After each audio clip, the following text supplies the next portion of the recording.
Padre Celestial, en el día de hoy suplico la ayuda de tu Santo Espíritu, la llenura del Santo Espíritu para mí y para mis hermanos. Que tu palabra sea sembrada en sus corazones y sobre todo, Señor, que dé fruto. La palabra va a dar fruto de todas maneras, no vuelve a ti vacía, pero que dé fruto para salvación, para edificación en mis hermanos, para exaltación de Cristo y para gloria tuya, oh Padre. Quiero encomendarte de manera muy especial, Señor, a Bernardo y Gloria, que la palabra hoy los bendiga, los llene de gracia y de paz. Padre, ayúdalos en su relación y ayúdalos en todo lo que necesitan. Y también, oh Señor, te recuerdo otra vez más a Ricardo Vanegas. Lo pongo ante el trono de tu gracia para que tu mano poderosa y santa lo sane, lo recupere, lo restaure y fortalezca a su familia. En el nombre de Cristo Jesús. Amén. El domingo pasado estuvimos hablando de palabra, la palabra de Dios.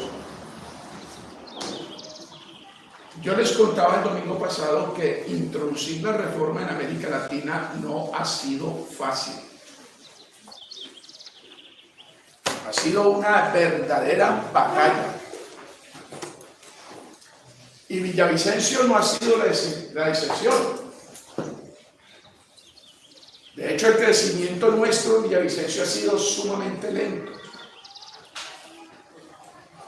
Es muy difícil introducir en las personas que lo que realmente necesitan con urgencia es conocimiento y fe.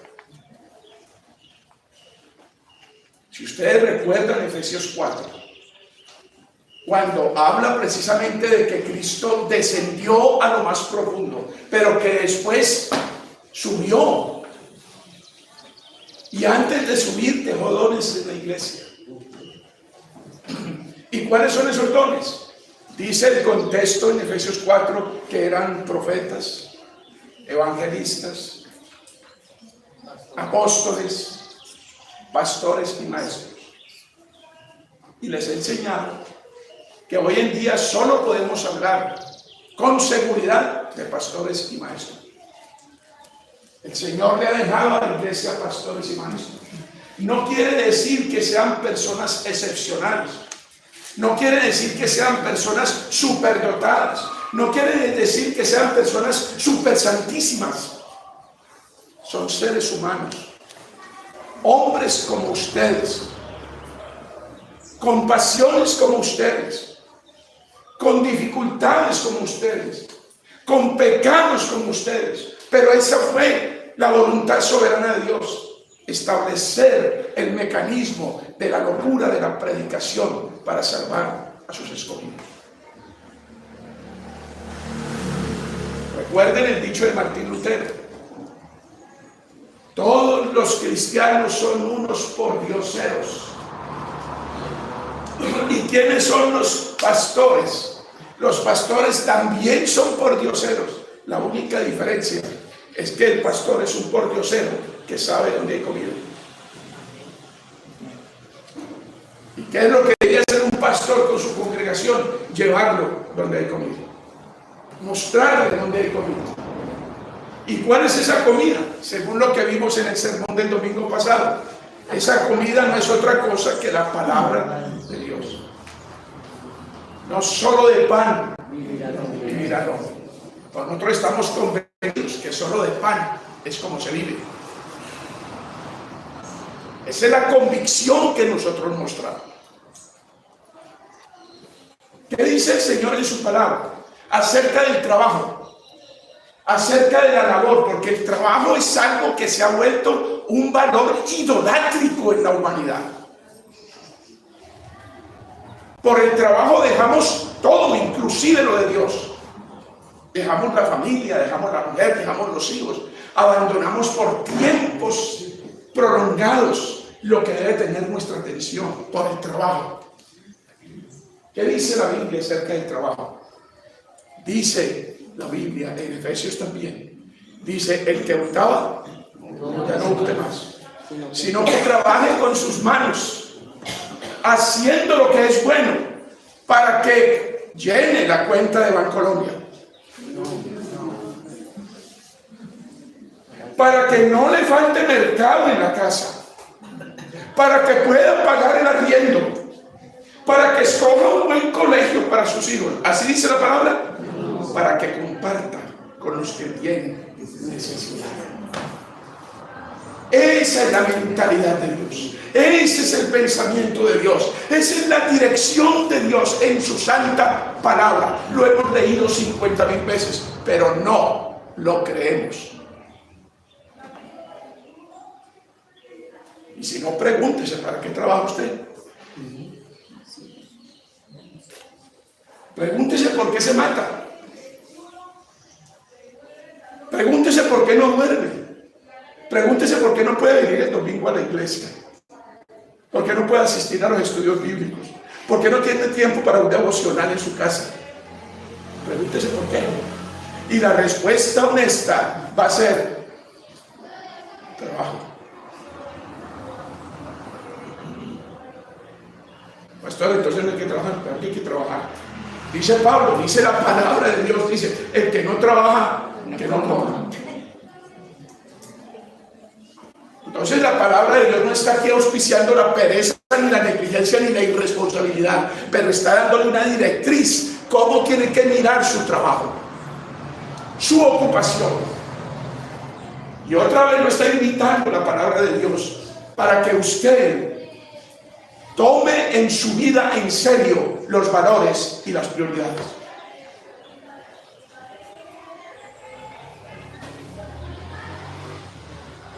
Todo lo que quite a Dios del primer lugar es un ídolo. Es un ídolo, es un Dios ajeno. Y debemos tener mucho cuidado con eso. ¿Qué decíamos de la palabra el domingo pasado? ¿Con qué terminamos? Estábamos diciendo que nosotros debemos tener en cuenta varias cosas con relación a la palabra de Dios, con relación a la Biblia.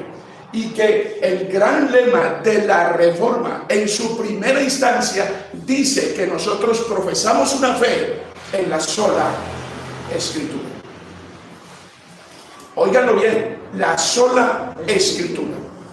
Las demás partes, componentes de la liturgia o de la vida cristiana están por debajo de eso. La sola Escritura. ¿Qué habíamos dicho de la sola Escritura en el domingo pasado? Estábamos diciendo que la primera cosa que nos indica la misma palabra es que deseemos como recién nacidos la leche no adulterada. Y reflexionábamos sobre eso. Nos preguntábamos qué tanto deseas la palabra, qué tanto la anhelas, qué tanta falta te hace. Miren, cuando nosotros no desayunamos a la 1 de la tarde, estamos que sí, vamos. A mí se me daña el genio. Me pongo malhumorado. Y si yo veo que la cocina en la casa a la 1 de la tarde está como fría, yo voy y me rebusco.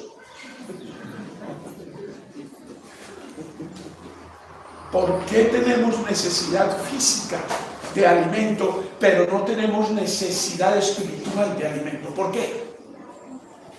Sencillamente porque no creemos, sencillamente porque no conocemos, sencillamente porque no valoramos en su dimensión perfecta lo que es la palabra de Dios. Ustedes y yo no sabemos lo que tenemos. No tenemos idea de lo que tenemos. Primer punto, buscar como bebés, como recién nacidos, la leche espiritual no adulterada. Y ahí terminamos el sermón, claro, teniendo en cuenta lo que dice el versículo 1, que hay que dejar la malicia, hay que dejar el engaño, hay que dejar la hipocresía, hay que dejar la envidia, las detracciones, la murmuración, la calumnia, el criticarnos los unos a los otros y aplicarnos a la búsqueda de la palabra. El segundo punto.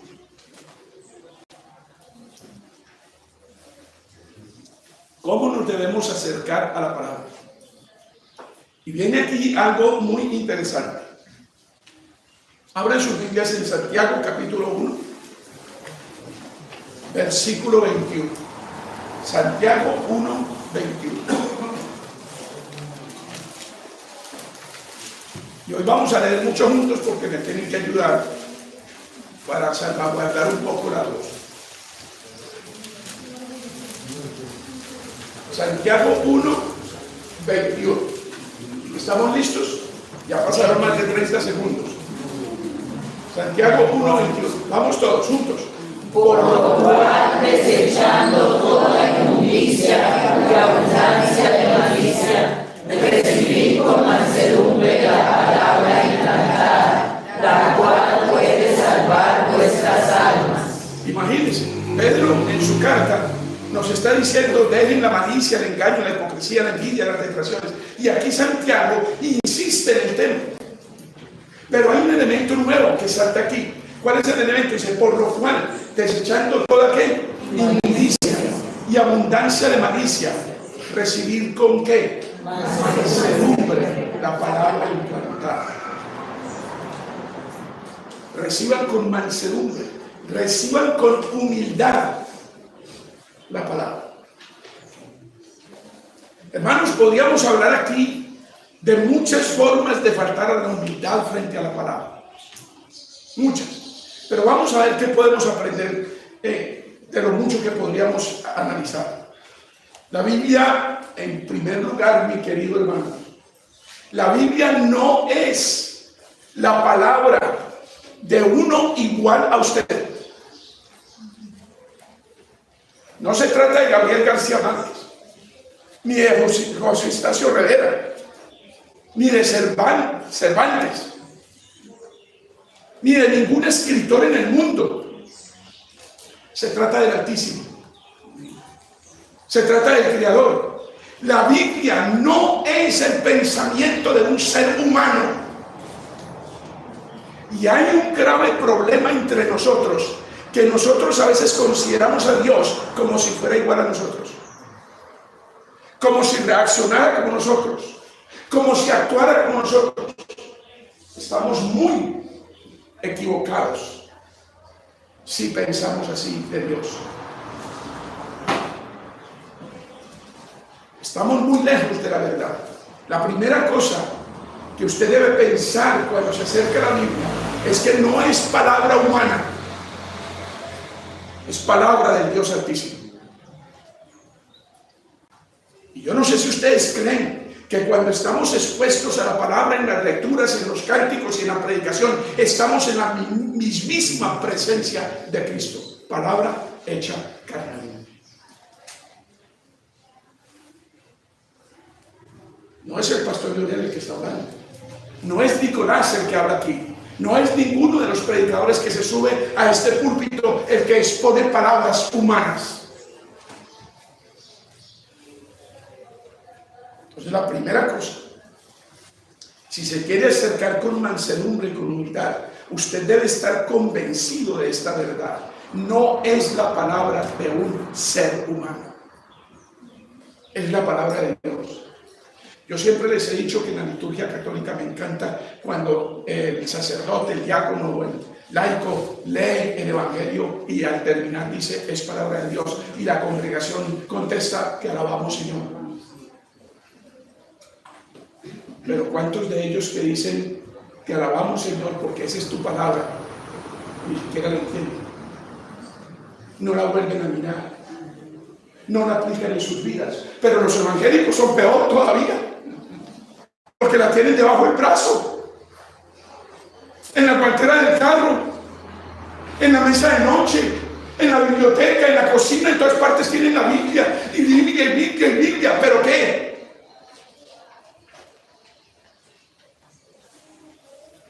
¿Qué piensa de esa Biblia? ¿Qué piensa de esa palabra? Es la palabra de Dios mismo, del hacedor de todas las cosas, del Creador omnipotente, del Salvador, del Redentor. Esa es su palabra, no la palabra de un hombre.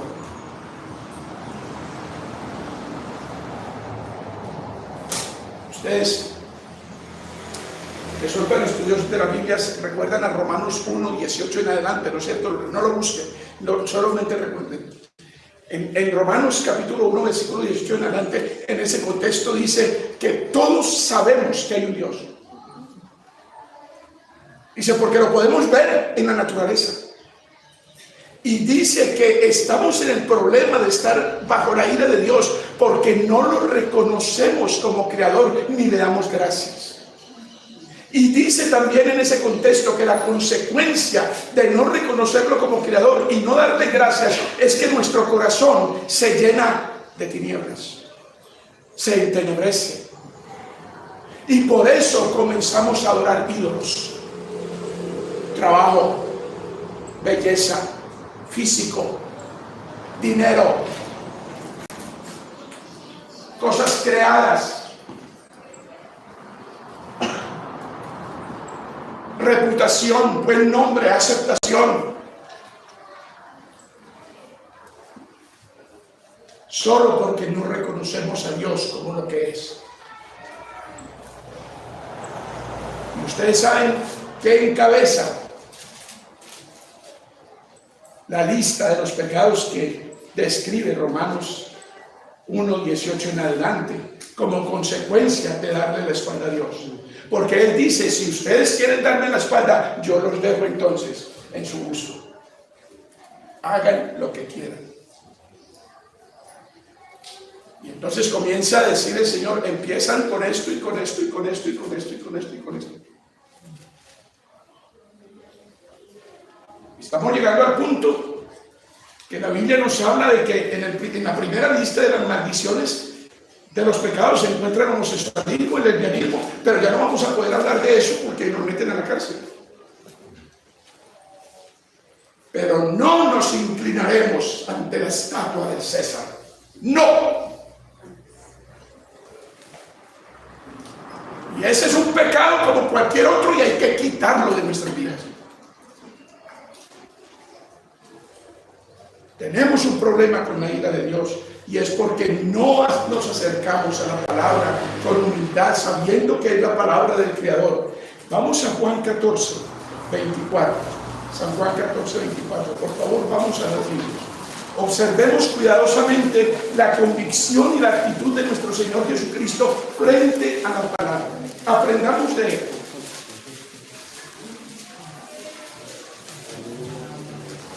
Juan 14, 24.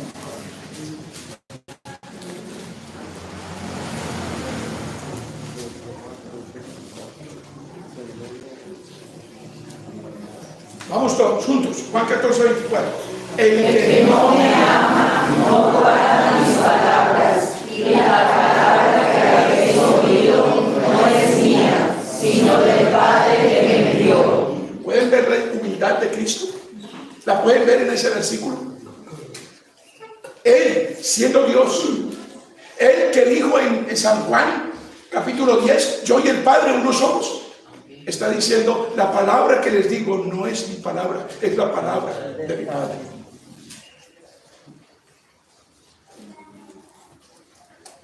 ¿Cómo se acerca usted a la palabra? No es la palabra de un hombre, no es la palabra de un predicador, no es la palabra de un ser humano, es la palabra del Padre. Y no solo eso, sino que esa palabra del Padre se encarnó y se hizo hombre y vivió entre nosotros. Esa palabra, la palabra del Padre. Y hoy la tenemos aquí. Y hoy estamos frente a ella y hoy estamos hablando de ella. ¿Con qué humildad te acercas a la palabra? ¿Antepones tu criterio? ¿Crees que eres el que todo lo sabe? ¿Crees que puedes condicionar, puedes poner en tela de juicio lo que Dios te dice? Hay de los que le añaden y hay de los que le quitan a la palabra. Ustedes saben que hay una maldición en la misma Biblia sobre eso. Aprendamos, como dice en Marcos capítulo 11, versículo 29. Aprended de mí, que soy manso y humilde de corazón. Primer paso de la humildad, acércate a la Biblia, sabiendo y reconociendo que no es tu palabra, sino la palabra del Creador. La palabra de Dios, que no te pertenece. ¿Qué leyeron en San Juan 17? ¿Qué fue lo que Cristo le dio a sus discípulos? ¿Qué fue lo que les entregó, según lo que leyeron ahora hace un ratito? La palabra. Y estaba diciendo Cristo, tu palabra les he dado. Y ellos la recibieron. Y ahora saben que yo estoy en ti y tú en mí. Te pido que sean unos en este conocimiento para que el mundo ¿qué? Crea. Vamos a mirar un pasaje en el Antiguo Testamento acerca de esto de la palabra de Dios, cómo tenemos que acercarnos a la palabra de Dios y que nos sirva de ilustración. Vamos al libro de Samuel, al primer libro de Samuel. Primer libro de Samuel. Capítulo 3.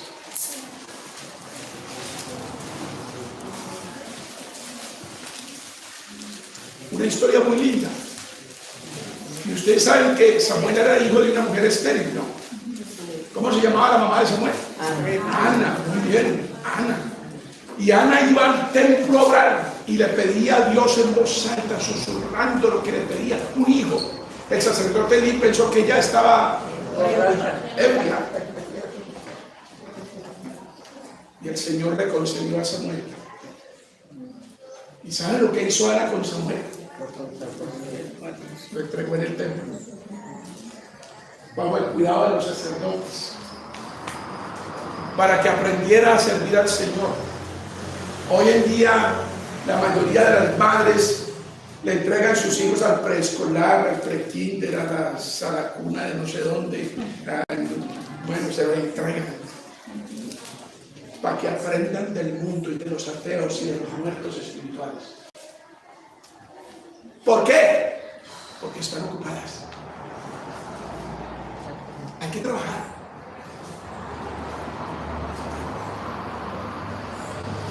Aquí está Samuel. Miren el versículo 1. Ayúdenme todos, ayúdenme. El 1.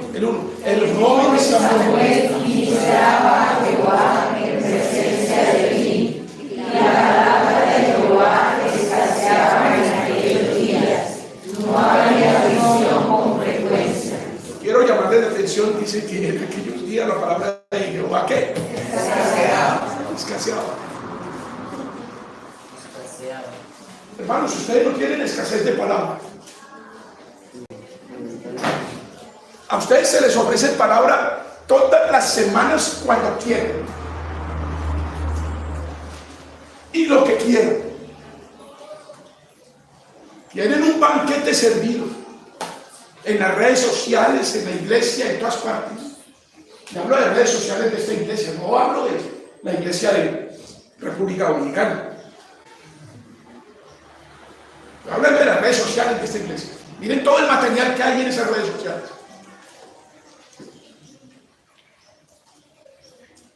La palabra escaseaba en los tiempos de Samuel. Escaseaba. No había visión. No había visionarios que veían lo que Dios estaba mostrando. ¿Y qué fue lo que pasó ahí en la historia? Para hacerlo rápido, estaba el jovencito durmiendo una vez y oyó que lo llamaban y él pensó que era Elí, el sacerdote, y fue y le dijo: Elí, ¿por qué me llamas? Y él dijo: no te he llamado, vete para la cama, duérmete, estás soñando despierto, ¿qué pasó? Y Samuel volvió y se fue a dormir, y otra vez la voz y vuelve otra vez donde Elí, le dice: Elí, ¿por qué me llamas? No te he llamado, te estoy diciendo que no te he llamado, vete a dormir. Y vuelve a dormir. Y por la tercera vez vuelve y dice: usted me está llamando, Elí. Dice: no te estoy llamando, vete a la cama, vete a dormir, y si vuelves a oír la voz, dile: habla, Señor, que tu siervo escuche. Porque lo que va a pasar, Samuel, es que Dios te está llamando. Y en efecto sucedió así. Y cuando Samuel le dice: habla, Señor, porque tu siervo escucha, le da un mensaje terrible acerca de su mentor, el sacerdote Elí. El Señor va a matar a los hijos de Elí, y Elí también va a morir porque los alcahueteó.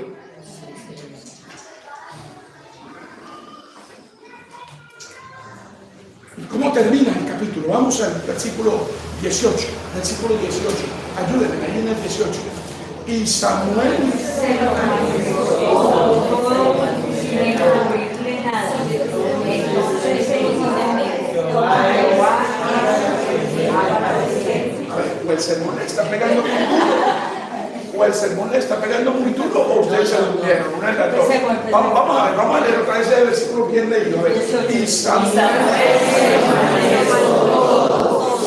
sin encubrirle nada. Entonces se dijo: Jehová es, haga lo que bien le pareciere. Cosas interesantes en ese versículo.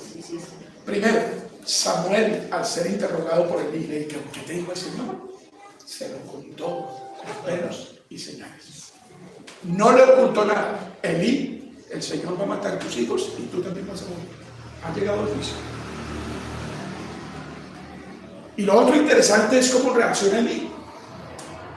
Elí en la respuesta está aceptando que él es culpable. Y está aceptando que sus hijos son culpables. Y está aceptando que Dios es justo y que tiene todo el derecho de hacer justicia. Y él dice: bueno, es Dios, que haga como quiera. Que haga como quiera. ¿No es cierto? Versículo 19, todos, 19, pero bien leído, bien leído. Y Samuel creció y Jehová estaba con él y no dejó caer a tierra ninguna de sus palabras. Oiga, y Samuel creció, pasó el tiempo y se cumplió exactamente lo que el Señor le dijo acerca de mí. El Señor no dejó caer a tierra ninguna de sus palabras, respaldó a Samuel como profeta. Hermanos, ¿ustedes por qué no viven la experiencia de poder decir: todo lo que el Señor me ha indicado, todo lo que el Señor me ha prometido, me ha llegado? El Señor no ha dejado caer ninguna de sus palabras. ¿Esa es su experiencia? ¿O usted anda hundiendo sus planes para que las cosas le salgan como a usted le parece? Y entonces, cuando le parecieron las cosas y realizó el asunto, no sabía a quién agradecerle, porque ¿quién fue? Fue el préstamo, fue la tarjeta de crédito, fue el vecino, fue la vecina, fue el político, fue el concejal. ¿Quién fue? ¿A quién le agradezco? ¿A quién reconozco por este favor? Tenemos que saber de Dios tanto que todo lo que nos ocurre, bueno o malo, nosotros lo veamos claramente que viene de quién, de Dios, porque Él es Jehová y Él sabe cómo obrar. Pero si no conoces la Biblia, te engatusan, te llevan para cualquier parte, no sabes discernir nada y no tienes estructura de ninguna clase. Versículo 20. Todos, vamos todos. Y todo Israel conoció que Samuel era fiel profeta de Jehová. Entonces Dios le dio nombre a Samuel. Y Dios le dio un nombre a Samuel no para orgullo de él, sino para gloria, hermanos. Para llegar a su pueblo, para tener un ministerio efectivo en su pueblo. ¿Cuánto sabe usted de palabra? Hermano, yo sé que algunos de ustedes se han ofendido conmigo porque yo los he hecho exámenes en la oficina. Yo sé que ustedes no me perdonan eso. Pero el propósito mío no era avergonzarlos. Ahora no vayan a dejar de ir a mi oficina, porque a todo el mundo no le hago examen. ¿No? Le hago examen a los que comienzan a presumir mucho de conocimiento. Y la afán mío es demostrarles que no saben, que no conocen. Porque es que hay un dicho que dice que la ignorancia es atrevida. Los que más ignoran de Dios son los que más lo atacan. Los que más ignoran de la Biblia son los que más lo atacan. Los que más ignoran de eclesiología son los que más atacan la iglesia. Todo sale de la ignorancia. Y la lucha por establecer la reforma en Villavicencio es que la gente conozca la Escritura, la interprete, arranque de ella los tesoros de la revelación. Ese es el propósito, esa es la meta. Esos son 33 años de trabajo aquí. Y todavía hay gente que añora y suspira por otras cosas.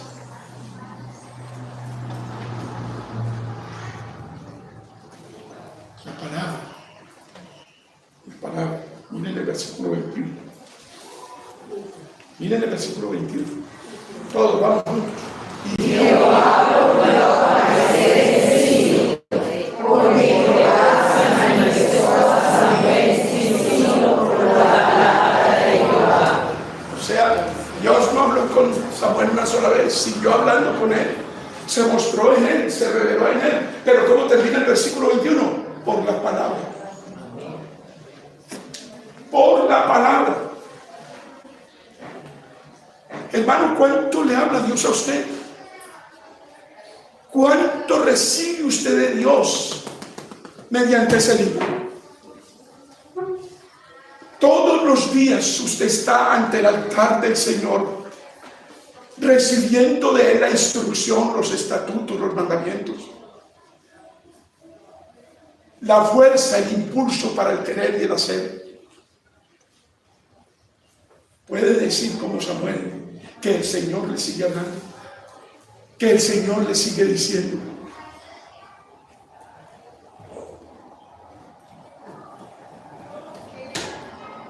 La palabra. Terminemos este segundo punto con una porción en Isaías. Vayan a Isaías. Vayan a Isaías. Parece que no pudimos avanzar sin los conflictos, ¿no? Nos quedan pocos minutos. Isaías, capítulo 66. Voy a esperar que lo busquen todos. Porque debemos acercarnos a la palabra de Dios con humildad, dependiendo de ella. No que la palabra dependa de nosotros, sino que nosotros dependemos de la palabra. Isaías 66. Capítulo 66, versículo 2, parece que mi voz pasó la prueba. Gracias a Dios. Isaías 66, 2. 66, 2. Vamos todos.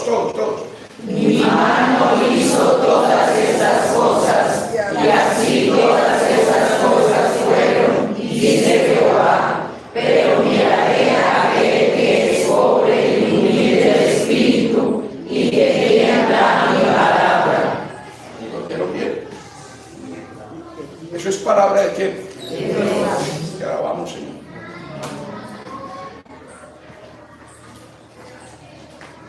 Dice, pero miraré, subrayen en su Biblia,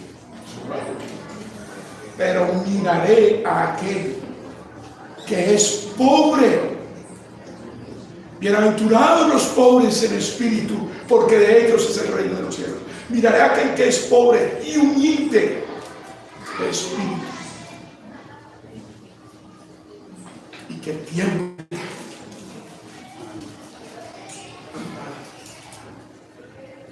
Ustedes saben que entre los puritanos, recién empezó la reforma, había unos señores que los llamaron cuáqueros.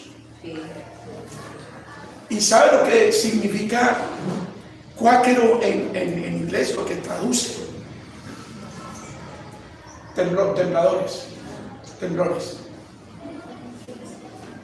Eran los tembleques de esa época, porque ellos literalmente temblaban ante la palabra de Dios. Nosotros hoy la manipulamos, la tiramos, la cogemos, la dejamos. Cuando estoy preparando una clase para la escuela dominical, hay cualquier garrapata. Cuando estoy en mi meditación, cuando estoy en el altar de mi hogar, tiemblo ante la palabra de Dios. Cuando pasas aquí a leer la palabra, no de nervios, de temor a Dios. Cuando estamos predicando, Nico, yo, cualquiera que llegue aquí a predicar, hay que subir a este púlpito temblando.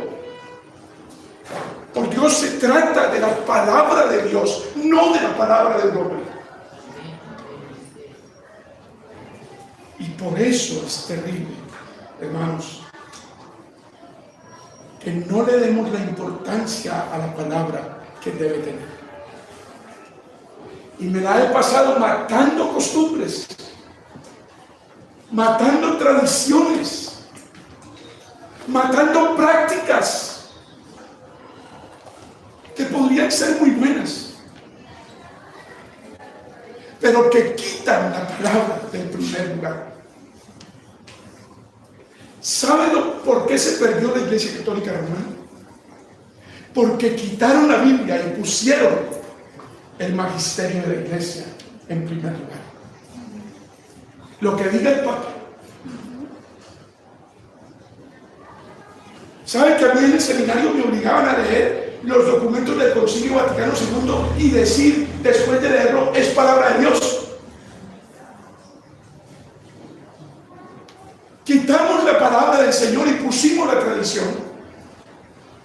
Pero entre los evangélicos está pasando exactamente lo mismo. Quitamos la palabra y ponemos cualquier otra cosa.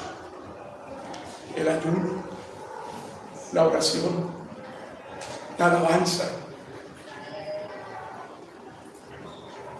las obras de caridad, la obra social, la beneficencia, la política. Por Dios, palabra, palabra, solo palabra. Necesitamos temblar ante la palabra, temblar ante el Creador, acercarnos a ella con respeto, con temor, con verdadera reverencia, con humildad, porque no es la palabra de un hombre, es la palabra del Todopoderoso, del Creador del universo. Si ustedes no se enamoran de esto, nunca dará un fruto para la gloria de Dios. Hoy nos tenemos que quedar aquí y continuaremos hablando sobre este tema, porque para mí es vital y es lo que les dará vida y es lo que hará un avivamiento en esta iglesia. Y no quiero un avivamiento en otra cosa, sino basado en la palabra de Dios. No más. No más. Ese fue el pastor que Dios les puso. Ustedes verán qué hacen. Ustedes verán qué hacen, pero yo seguiré predicando en estos términos. En estos términos. Palabra de Dios que cambia, que transforma, que es dinamita para salvar. Padre Celestial, ayúdanos. Padre Celestial, bendícenos.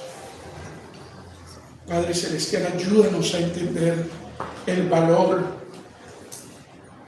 que tiene tu palabra, lo que es la herramienta preciosa, poderosa que tenemos en nuestras manos para el cambio de nuestra vida y para el cambio de la nación. Por favor, Señor, ayúdanos a entender eso y pon en nuestro corazón temor por tu palabra, amor, deleite por tu bendita palabra.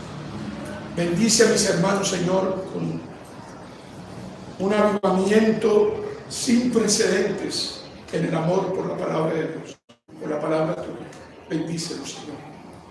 Permítenos dar fruto para tu gloria, para la exaltación de Cristo y para bien de este país.